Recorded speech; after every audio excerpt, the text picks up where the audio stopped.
right, there we go. You gotta be really careful with this keyboard, you know, seeing how it costs $250. But can any keyboard really be worth that much? Well, the answer is no. And if you think so, take this glove and slap yourself in the face with it.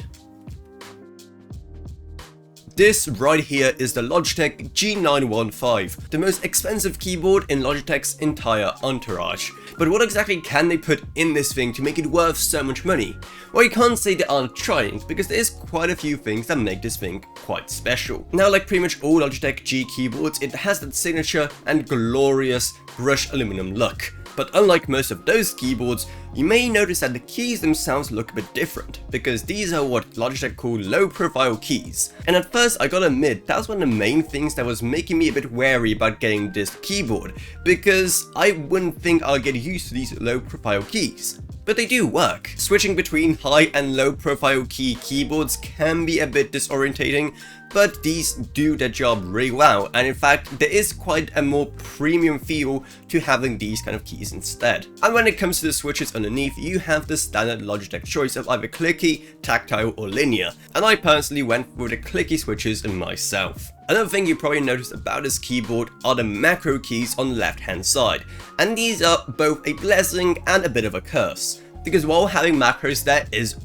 always good, getting used to their position can be a pain in the half, because if you've gone your entire life like me knowing that the leftmost button on your keyboard is control, all of a sudden reaching to the far left and instead hitting a macro key can be a bit weird. And you have to remember that the keyboard does not end at control. It ends a bit further with these 5 macro keys, which are completely customizable using the Logitech G Hub software. Moving up to the top right, you have another unique feature, that being media controls, both in the form of buttons and even this pretty fun to use volume wheel.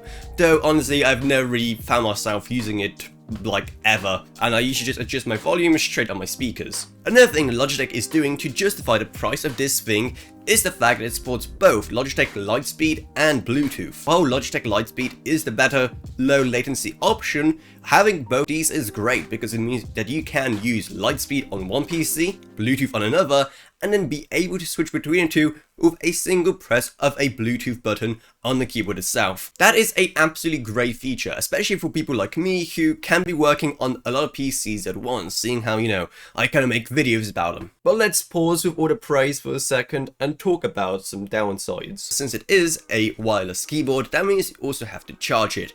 And there I have 2 pretty major complaints. Number 1, despite this thing once again costing $250 or a quarter of a grand, it still uses USB Micro B instead of something more modern like USB Type-C. Yeah, that's right, you're paying $250 for a keyboard that doesn't even have USB Type-C. What's also very infuriating is that just looking straight down at a keyboard, it's impossible to tell where exactly the USB port is unless you memorize it, so you can be spending seconds just feeling up the back of your motherboard trying to find where on earth the cable is even supposed to go in. Simply having some marking on top of the keyboard or having it lined up with some button or whatever would make it so much easier, but instead you can be spending a lot of time just trying to actually plug this thing in. That is a pretty big oversight and something I should not have to deal with on such an expensive motherboard. But don't worry, because that's not the only thing that this motherboard does wrong at such a high price. Because you know how most keyboards have a caps lock, num lock and scroll lock LEDs?